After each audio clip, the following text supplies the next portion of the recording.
Okay, this video will go over some of the things that you might include in your discussion for the Ohm's law experiment, which we carried out in class.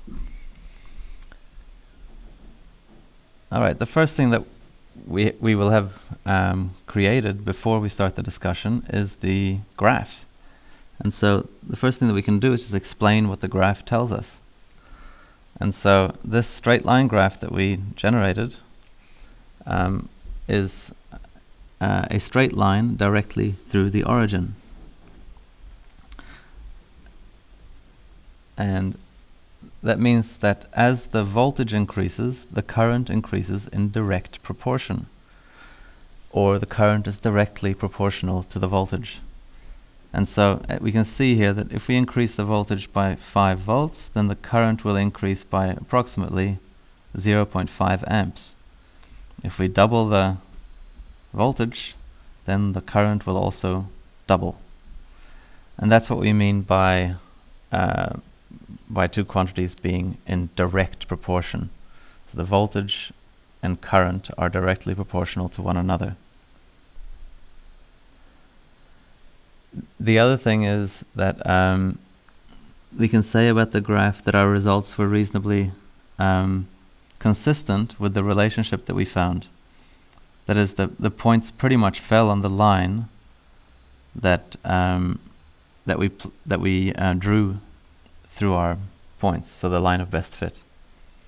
So that tells us something about how well our data that we collected agree with the theory that we came up with as a result of our graph.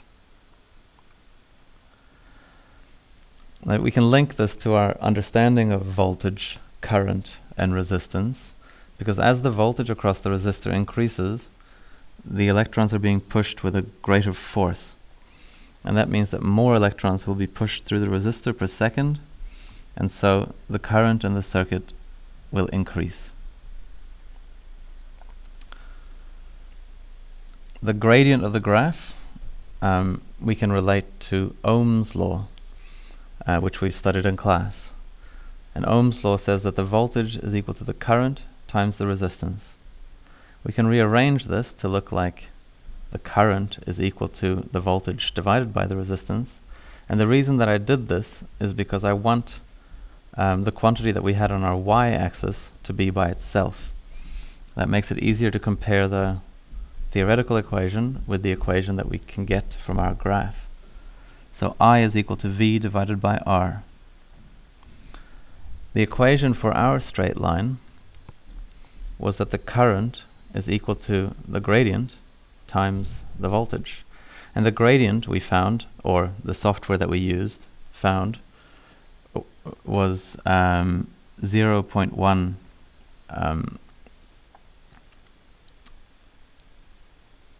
and if we compare the two equations, then we see that the 0.1 should be the same as 1 divided by R, because it should just be I is equal to something times V.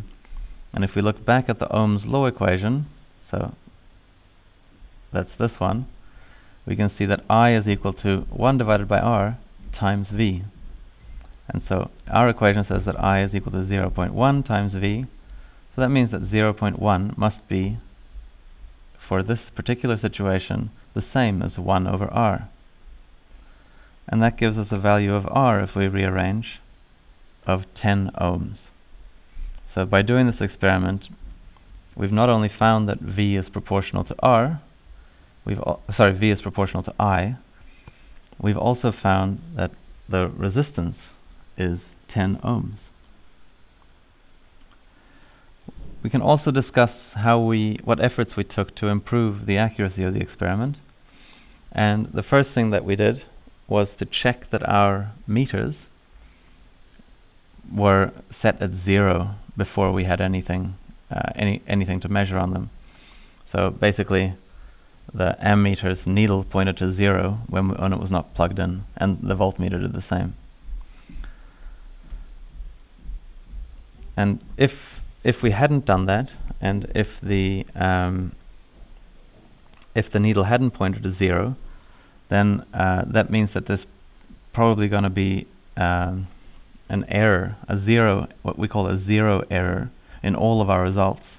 Because if it pointed to, say, 1 volt before we were measuring any voltage, then when we were reading 2 volts, we were really only reading a deflection of 1 volt. And so what we thought was 2 was actually 1. And so all of our results will be a little bit above what they should have been. We, in using an analog, so that's not a digital, an analog voltmeter or ammeter, what we're looking at is a needle that is pointing to a mark on the panel behind the needle. If we look at it from side on, then it's hard to know exactly what value the needle is pointing to. We call this kind of error parallax error. And to avoid it, we just need to be looking at the scale of the reading that we're making at a perpendicular angle. So we need to be right above the needle. And a convenient way to do this with these analog meters is that they all have a mirror or a reflective surface just behind the needle. And if we're looking at it from the correct angle, then we can't see the reflection, or the reflection perfectly coincides with the needle. When you're talking about your accuracy improving techniques, it's important that it's clear that you understand what you're doing to improve accuracy and how you're doing it, and how it actually improves the accuracy.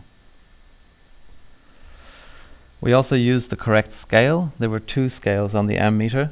There was a 0 to 1 amp scale and a 0 to 3 amp scale, or 0 to 5, one or the other.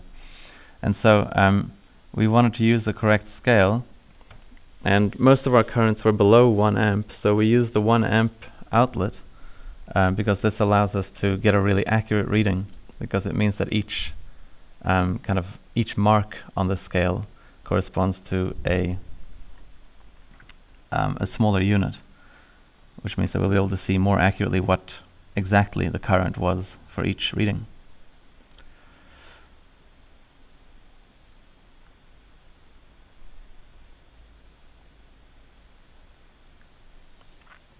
We can also talk about why we chose the independent variables that we chose. So we had a voltage supply with 0 to 12 volts, and so we used that as the limit of our independent variable, or sort of the range. And within the range, the current never exceeded 1.5 amps. And that's important because if we do get a current that's too high for the resistor, it can burn out or melt. And that will probably lead to, among other things, inaccurate results, because it'll change the resistance. The main control variable here was the resistance of the circuit. And there are 2 things that we did to control it. Firstly, we stuck with the same resistor throughout, so we were using the same resistor for every voltage value. That might seem kind of obvious, but it's important. The second thing is we use the same connection wires. We should probably point out that the connection wires all have very small resistance. So we use the same connection wires, and the wires were all with very, very small resistance. And the reason we needed to control this was that V is equal to IR, and if we change the resistance, we wouldn't be testing the relationship between voltage and current anymore. So we would get an invalid relationship between voltage and current. And so that's a summary of some of the things that you can discuss in your discussion. I will go over and give you feedback on what you come up with for your experiment.